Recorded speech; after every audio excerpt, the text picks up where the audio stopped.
Миринбек Талантович, саламатсызбы? Саламатсызбы. Бизде больницада бир пациент жатат. Аденома простаты болуп, менен келиптир. Признак мененчи.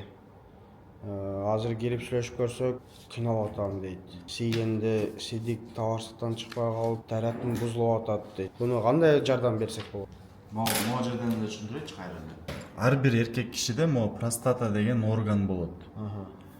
Анан 40-тан кийин, 50-дөн кийин уже ичине мондай тестостерон деген гормон бар да, мужской гормон. Ошол 50-дөн кийин азайып баштаганда могу жака аденома деген нерсе өсүп баштайт да. Бул уже өсүп турат да аденома. Азыркы кишиде ушул аденома өсүп туруп, бул каналды жабып калган. Эки бөйрөктөн зара келет бул табарсыкка.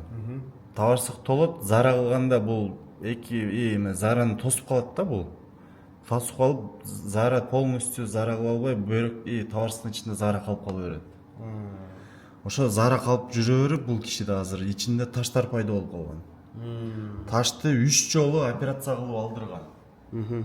Ошо жаңы современный эндоврология деп методдор менен эч жерин кеспей, канал менен кирип таштарын алып чыккан, бирок эң негизги таш эмнеден пайда болгонун эч ким баягы алдын ала айтылган эмес, жасалган эмес да. Бул таштардын пайда болушунун себеби бул аденома болуп эсептелет. Азыр биз кандай кылабыз? Биз киребиз, биринчи кирип барып туруп таштарын майдалап алабыз. Лазер менен майдалап туруп ушу канал менен чыгарып кетебиз.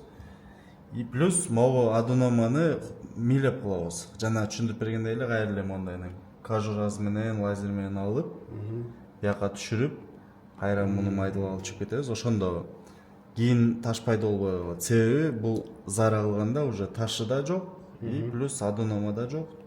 Шланги тегиз, зарасы жакшы чыгат да. Бул милеп операция болот деп атасыз, Ал канап кетсе же осложнение болуп кеткен мүмкүнчүлүгү барбы? эч кандай канап кетиши мүмкүн эмес, анткени биз инструменттин башында камера болот, мунун баардыгын өзүбүздүн көзүбүз менен чоң монитордон көрүп турабыз да.